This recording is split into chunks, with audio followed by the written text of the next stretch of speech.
Hi there. I hope you're doing great this week and not too caught up in the frenetic pace that the holidays bring with it. This season, I'm going to be dipping into the archives of Curious Cat because, I was reading a book recently that I've read maybe every decade in the last 40 years. And every time I read it, I get something different out of it. Okay, I'm not saying Curious Cat is To Kill a Mockingbird. I'm not. I'm just saying that this podcast has been in action for close to 4 years now. And we are different people, aren't we? I can say I'm a different person than the first moment I sat behind the mic. And maybe if you've been with me since the beginning, you're a little different too, or a lot different.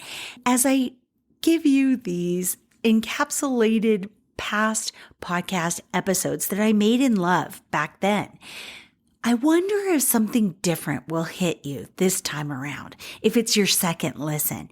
For me, I need to put it out there because we've got almost 200 episodes total, and this is good content that people need, I think, and the message still resonates that needs to be popped to the front of the line.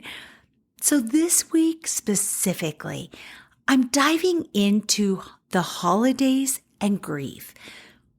Yeah, we need to make room, whether it's a relationship that's ended, a child that's gone to college, and maybe they've even come back for the holidays, but your mind is counting down the days until they have to go back to school.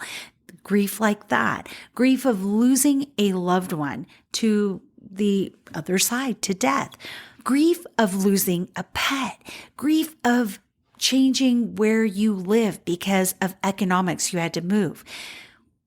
We need to make room for grief. And grief it has many masks. It can come in the form of frustration, of weariness to your bones, of a headache, of stomachache.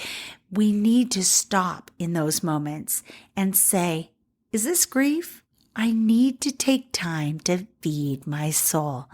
So with that, I'm sharing with love a past episode all about grief. And I'm sharing also some of my writing about that when I really screwed up and I didn't take time and space for grief. And it's called Crab and Sourdough, shared with love. Happy holidays.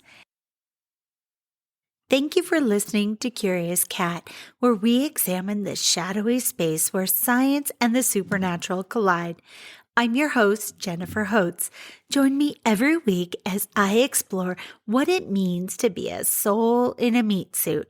Welcome to Curious Cat.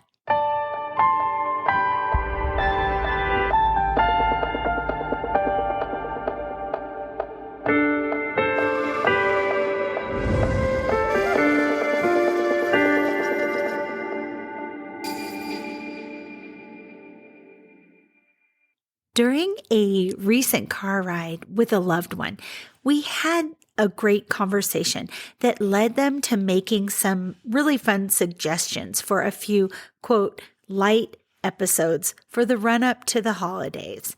Well, I considered those. Both of them were fresh and sweet, and then consideration turned into clarification. This podcast, it's a place where everyone is welcome. It's a place of imperfections, of experimentation, of authenticity and vulnerability, all in the vibration of love. That's my hope, at least. In short, I won't pollute this podcast with content that wasn't generated by my soul or higher self. And if you've noticed, that means that there's some gaps in between weeks where I'm putting out content because I'm being super picky about my voice, what I'm saying, and who else is going to share the microphone with me. So the second aha moment that came on the heels of the first one, what I need right now is a guide that helps me get through the holidays while grieving. I'm not sure if you need this conversation or maybe someone dear to you does, but I'm offering it in love. The logical order of this episode is to out myself for the strategies I've used or neglected to use to cope with grief, not only during the holidays, but on every day ending with a Y. My first bad strategy, well, I think I expressed it best in an article I wrote for Substack titled Crab and Sourdough Bread. Here it goes. And it begins. I'm just going to quote the whole thing. How are you, dear readers? Survived the holidays? I'm glad. Taken down the tree yet? Me either. I'm in no hurry. The glow of lights on these short days of winter warm my insides like a shot of whiskey. Hopefully I've caught you before you've gilded your New Year's resolutions in gold leaf, snagged you at the drafting stage. I have insights that might clarify the fuzzy parts. Here's the gist if you don't have time for a longer read. 2022 resolution, so let's go ahead and substitute 2024. Do whatever the F you want. That's it. The subtext is, of course, do no harm to others. Consult your soul and act accordingly. If you can look a decision square in the eyes and know it comes from a place of love, then I repeat, do whatever the F you want. This advice is the direct result of my Christmas epiphany. Our Christmas Eve dinner of crab and sourdough bread was served with a bowl of metaphorical sweet and sour sauce. Put simply, my emotions were all over the place. I felt moments of peace, joy, happiness, gratitude, missing my dad, tears, and regret. It's the regret I need to lay bare here so that you avoid my missteps. Regret causes sour effervescence in the pit of the belly that, if left untreated, wears a hole through my stomach lining. I don't want you to suffer that fate. Why? A little over a year ago, via our morning and evening texts, I planned a trip south to see my father and mother. It's how I wanted to celebrate my birthday. It's the only gift I wanted. Dad and I planned the weekend, the meals we'd cook, the food we'd order in, the movies we'd watch, and then, as I readied to purchase my plane ticket and rental car, Dad texted that because of COVID, I couldn't come. It was too risky. I told him, I more begged him, I wouldn't even have to come inside the house. I could visit them from the porch. I could sleep in my rental car. I could make this work if he'd let me. I had been in a bubble for months, only left it once in order to move my college grad out of Irvine the past July. I was smart. I was conscientious. I took vitamins, abided by all the latest health guidance. I offered to quarantine for a week once I was in town. He said, as much as it hurt to tell me, I might bring disease to their small town. I didn't want to be Typhoid Mary. I love Fort Bragg. I backed out of the Alaska Airlines website and sobbed. A little over 3 months later, my father was dead. I'd had the honor of being there as he passed away, yes, and I am so grateful we got him back home from the hospital to die exactly as he wanted. But goddamn. Back to the present, Christmas Eve 2021. I wore Dad's ugly Christmas sweater and went with my family to see Spider-Man No Way Home. I ate half a tub of popcorn that I enjoyed for both of us, me and Dad. He knew we were headed to the movies. You see, while the rest of the house slept in that morning, I told Dad our plans. I glanced at the flock tree and the uppermost ornament spun around and around. It was Dad responding. No other ornaments, branches, or lights budged. I smiled, savoring this secret moment between us. His wink from the beyond fortified me. The movie was terrific. The company, my youngest kid and husband, was perfect. Then, once home, we prepped the crab, made salad, warmed the sourdough bread, and the text from my family to the south pinged my phone. A ball of something hot and uncomfortable formed in my chest. Was I having a heart attack? I thumbed through sweet images of my niece and nephew playing, the voices of my loving, wonderful family in the background.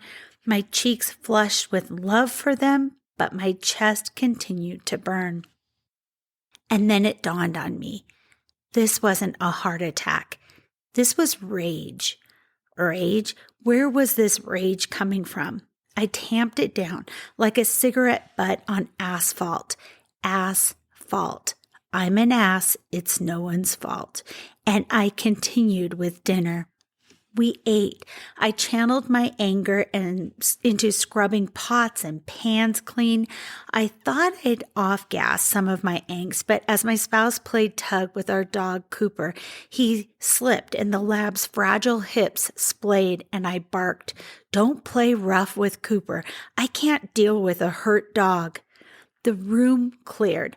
I retreated upstairs and did what I'd wanted to do since the rage took hold of my cells.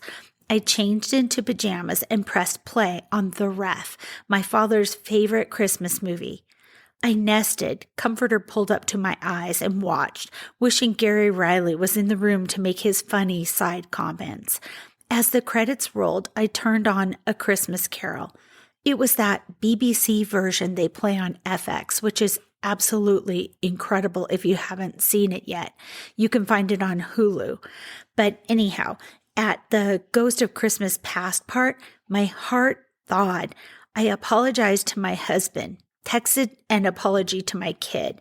I went back into my cocoon and watched more of the movie, then fell asleep. It wasn't until Christmas Day was half over that I unearthed the source of my rage. Texts from family. They'd been allowed to travel to Dad and Mom's place to celebrate only 3 weeks after my ill-fated birthday trip.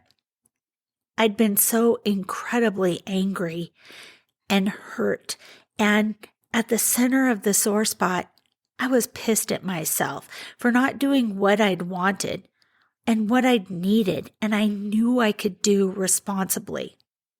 There are 2 times in my life I should not have asked permission to do what I knew I needed to be done. The first was when I wanted to change my degree from communications to fine arts in college. The second was when I wanted to spend my birthday with Dad. I've come to terms with both now. I am responsible for my decisions and my residual anger and bitterness. It has absolutely nothing to do with Dad or Mom or siblings or neighbors. It's my scar to wear in perpetuity. After texting with Dad, I considered flying to Santa Rosa, driving to Fort Bragg, knocking on the front door, saying hello and visiting from the back porch. I'd return to Seattle content. I could have done that. I should have. COVID. Effing COVID. It put many of us in a perpetual cycle of fear. It's time to stop the merry-go-round.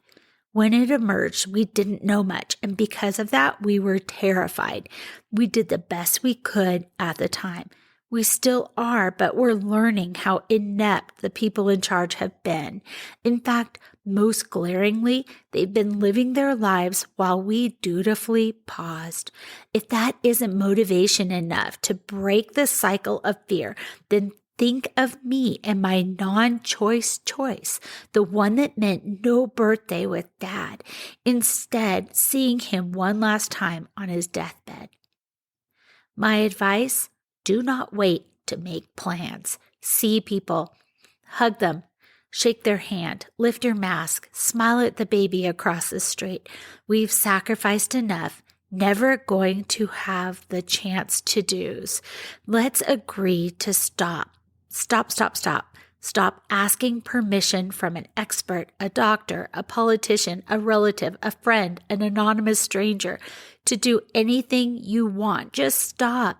Be kind, be safe, be courteous, and for God's sakes, be bold. It will feel like too much at first if you have residual anger from your non-choice choices over the last 2 years. Channel that emotion into action. Let anger be your mighty shield. Step into the moment and look down to find you are okay. Actually, you're better than okay.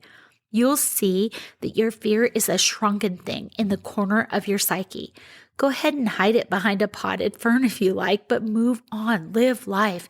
It's the best course of action for 2022. Do whatever the F you want. As always, sending you and yours love and the hope for peace on earth in the coming year. Jennifer. Okay, so the COVID stuff feels like a lifetime ago. I almost scratched that part, but then again, I needed to remind myself not to operate from a place of fear, which I did back then. I'd been afraid to piss off my family by ignoring their wish and showing up in Fort Bragg. It is a lesson that I paid for in blood, and I need to touch the scar every now and then so I do what I feel is the right thing forevermore. The big takeaway for today's conversation is that faking my way through grief, it doesn't work. It just ends up blowing up in my face and hurting people I love. I'm learning to tap into what I need, then verbalizing that. My family would have understood completely if I'd asked to postpone dinner or at least eat without me because I needed time to be in bed watching my dad's favorite movie. I'm certain they would have understood. But instead, I barked at them, I confused them, and I ruined the evening. But worse than that is I'd ignored one of the key symptoms of grief, anger and rage. And then, of course, it all blew up all over all of us. I wanted to also add an update. If I'd recorded this yesterday, like I had planned, then the episode would have been incomplete. I had a dream. You see, Saturday is my birthday. And in the dream, my dad and I talked on the phone for what felt like hours. It was a birthday call. We caught each other up on our lives. We laughed and exchanged I love yous. And then the tenor turned sad. My father expressed his deep-seated regret that he didn't allow me to come that year for my birthday. I spoke what I felt even now that I'm at peace, that how it's all played out, I'm absolutely okay with. I am no longer holding on to anger or resentment. I'm good, Dad, I promise. But then he shared that his regret included not allowing my big brother and his partner to come visit. I told him, if you aren't at peace about that, you'll have to find ways to reach him and express your regret and apologize. That's on you. Still somber, we ended the call with more I love yous, and I reminded him that I am glad I'm his daughter. Regret is a smothering roommate. It sucks the oxygen out of your chest and pervades the mind. It's a crap thing to live with. It's even worse to die with, apparently. We do the best we can at the time with what we know and feel. I share the remainder of my missteps, which are huge, in the spirit of creating a smaller heap of regrets. So bad strategy number 2, fake happy. It is awful when I catch myself acting like I'm happy and fine, when in truth, I'm a wreck. It's a lose-lose for every single person I encounter too. For if they fall for the act, then in the past, I've ended up feeling unseen, ignored, hurt even for the pain behind my smile. You know, that they didn't notice because my act was so flawless. It's so hard to admit that. It's awful and ugly, and it's true. I'm doing this less and less now that I am making a full-time effort to gauge what my needs are and finding ways to express those. But we're not here for that. I'm outing my old, crappy, codependent ways. Oh, and the second way the acting fine is a lose-lose. If they see through the fakery, if that's even a word, and they ask how I'm doing, I just crumble. I fall apart. I'm blathering, red-cheeked, sweaty, sobbing. I crumble. Don't get me wrong. That expression of emotion is good, really good. But when I've dammed it all up and it comes vomiting out all over the first person to notice, well, that's not healthy. It's not positive, and it isn't fair for the person on the other end. The opposite of fake happy is genuine living. That doesn't mean I should say every thought that flits through my head, but I'll keep attempting to be the most real that I can. Here's a thought you can take or leave, but if you are, you're having a day where you're just keenly missing someone, how about saying it out loud? How about mentioning it? Don't spend energy faking something else or stuffing down the truth. The payoff might cast ripples larger than yourself, and maybe that's the thing that'll help you have courage. What if every single person that bears witness to your way of being sees a countercultural way of living, and they choose to do the same? This goes for your children and your grandchildren as well. The death of a loved one hurts. It hurts in the short term. It hurts in the long term. It's not a 24-hour news cycle kind of pain. This hurts forever. The hurt looks and feels different as we go along, but it is always with us like a phantom limb. I'm not saying it's your job or mine to teach others a different way to coexist with grief, but it does feel healthier to express our emotions out loud if it does no harm to others. Just a thought. Oh, on another note about the fake happy, if I bottle up my grief or ignore it at the bellyache stage, it always builds to the point where I end up becoming an emotional Molotov cocktail. On the cellular level, it's an inflammation of my entire body, which seems toxic and pretty awful. Bad strategy number 3, trying to outfox grief. I was trying to stifle the laugh because I really don't want to edit it out. Grief is a coy, sneaky shapeshifter. It reminds me of when my children were babies. Just when I found a rhythm to their eating, their playing, their sleeping, there'd come some new variable that would blow up all of the old routines. Grief's like that for me. My rational brain will say, oh, this song always makes me cry, or that holiday will hurt forever, or I'm impatient, I'm controlling and pushy and anxious. I must be having a missing Mike day. And then when I choose to pay attention, be present, and marinate in the loss for a bit, it goes away. Grief laughs at my little observations, my pencil markings on the calendar that remind me to make time for grief on a birthday or whatever. Grief is Mr. Potato Head. Shake all the parts and pieces out of his plastic butt compartment, stick them in the holes at random, and what do you have? Grief. Now, pull them out and stick them in different holes. That's grief too. Ultimately, when I try to outfox grief, I end up with those red plastic lips stuck to the top of my head, a complete fool. I can recognize patterns, sure, but predicting future grief or even pre-grieving, that isn't a thing. It's wasted energy. Bad strategy number 4, stuffing down grief, then blowing up at a stranger. I told you this episode is all about airing my uglies in love so that you might avoid my mistakes. Or don't. Truly, it's your journey. So, this one's hard to admit. A month ago, I took my cat, who is epileptic, to his annual checkup.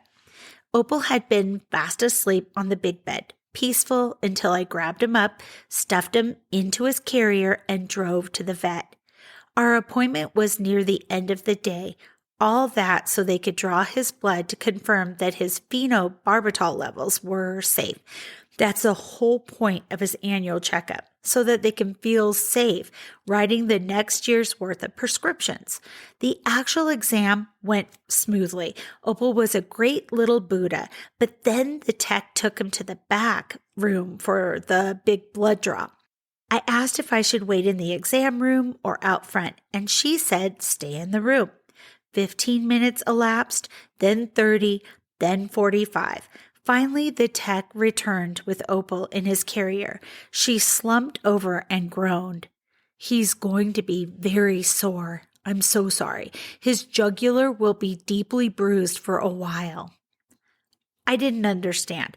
I had already paid and wanted to get Opal home.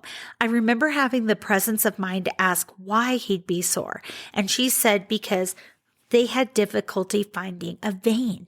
Once home, Opal did what I have not seen him do ever. He hid under a bed for 2 hours. Sometime around supper, Opal came out and my cell phone rang. The number on the screen was for the vet. I answered and the text said, I need your credit card number. I forgot to charge you for the blood work. Well, I had paid $450 at the clinic, and the charges included his checkup and a vast blood screening. Confused, I reminded her of this. She responded, oh, that didn't include the pheno levels. That lab work is another $270. Why did I pay for a general screening then? The only reason I come in each year is to have the pheno screening. Well, I saw you did both last year, so I just assumed. I questioned, so I paid for both last year, and when I only needed one, you chose to do it again? I'd like you to take the money I already paid today and apply it just to the pheno level lab work and not to the other blood screening. You have plenty of blood for that. And she said, well, I'll have to check with my boss. I said, do whatever you need to do. My voice was strained with growing anger. Opal looked up at me and I saw his throat was a little bloody where they had tried to wash it off. And I said, what did you do to my cat? He's been hiding since we got home. Why is his throat bloody? Oh, we had to draw the blood from his jugular. His jugular? In my entire life of owning pets, I've never once heard of a blood draw from a jugular. She said, it's completely normal. It happens all the time. Yes, she doubled down. There are a multitude of places you can draw a cat's blood, she informed me. Well, yes, I'm sure. I reminded her that Opal had just had his late summer haircut, so he'd been short-shaven all over his body. They could have drawn blood from lots of accessible places. Well, yes, but he's a fat cat, she said. It wasn't easy in those places. Something broke in me, and I responded. I caught myself yelling. My dog, Cooper, ran and hid in his bomb shelter, which is the mudroom, and I let her know that this was not okay. Opal had had a jaw injury during a grand mal seizure just a month ago, and that he'd only just healed up on top of that. I have to access his throat and his jaw twice a day to dose him with pheno to control his epilepsy. I was shaking with rage. She continued to justify. It was completely normal that they drew blood from there. And then I reminded her that she brought Opal back to me and she said he'd be deeply bruised. It was at that point I realized I needed to not be on the phone with her anymore. I told her I was hanging up and I did so. I was a jerk. It doesn't matter about who was right or wrong. I treated her like crap. And it wasn't until I mapped out this episode that I realized that rage I'd felt, it was grief. This clinic had texted and messaged me to make an appointment for Romeo because he was overdue for his shots. My Romeo that died over a year ago. I had called them the first week after his death and asked them to please remove him from their records because he'd passed and they hadn't gotten rid of his records everywhere, apparently. Then, being back in that clinic with Opal, I must have felt on the cellular level, I'm just guessing, that I didn't do enough to advocate for Romeo's life, and I was sitting by passively as they poked my other cat in his throat for blood for 45 minutes. I was angry, but it was with myself. I was full of grief for my Romeo, and I blew up. It's inexcusable. It's crappy. It's awful. So yeah, don't bottle up or ignore your grief and blow up at a stranger. Please, please, please. It just doubles your pain and guilt. In a conversation with a family member last week, we got to talking about why grief shows up as anger sometimes. The Mr. Potato Head with the frown and the laser eyes. Anger is a way of feigning strength and don't mess with meanness. Anger is us saying, no, we are not vulnerable and weak and potential victims. We are strong and we could knock you down. Yeah, on a Darwinian level, sadness says, I'm vulnerable, which some might see as weak. Well, anger, I will never see you as bigger or better. You are a presentation of grief. I'm getting better at spotting you. Repetition over 3 years helps, but clearly from my recent vet visit, I am still a work in progress. And that takes us to bad strategy number 5, avoiding talking about the lost loved one. Avoidance, avoid dance. I've spent a whole bunch of energy dancing away from the void where the sore parts live. Wasted energy. It manifests in my body first as a bubbly stomach, then nausea, then knotted guts, and finally an ulcer. You have to feel it to heal it. As we dive into the holidays, find ways to make your loved ones a part of your gatherings. I laid out a bunch of ways to do so in a prior episode, and I put the link to it in the show notes. But just simply having a notebook with a pen on the kitchen counter where people can write a note or a memory or something about that person, it's an invitation to coexist with grief, or at least make room for grief at the table and hopefully in the post-turkey conversations. At Thanksgiving, we set the table using some of my mother-in-law's china. In this way, Betty was a part of our meal, and we were able to bring up our memories in a natural way. It felt fantastic. I wore Mike's atomic hat as we ran errands yesterday because I was missing him.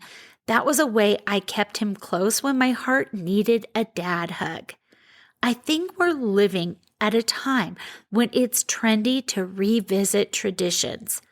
I hope hiding grief and avoiding talking of lost loved ones goes by the wayside once and for all. And in love, I hope my uglies help you at the very least to know we are all messy, beautiful, flawed, and spectacular humans. Thank you for listening to Curious Cat. Until next time, stay curious. I love you.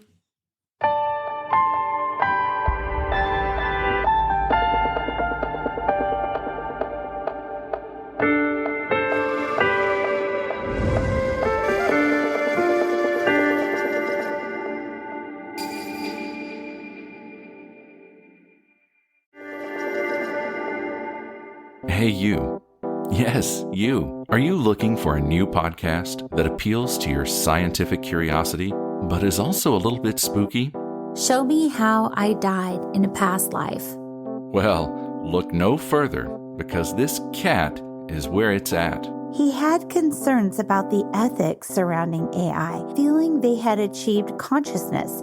Curious Cat Podcast examines the shadowy space where science and the supernatural collide. Listen every week with your host, Jennifer Holtz, as she and her guests explore what it means to be a soul in a meat suit. We were healing karma together. They were all kind of predestined to resolve something. Listen on all your favorite streaming apps and continue the conversation on Twitter at CuriousCatPodCA, or find Jennifer and all her links at Jennifer L. Hotz, spelled HOTES.com.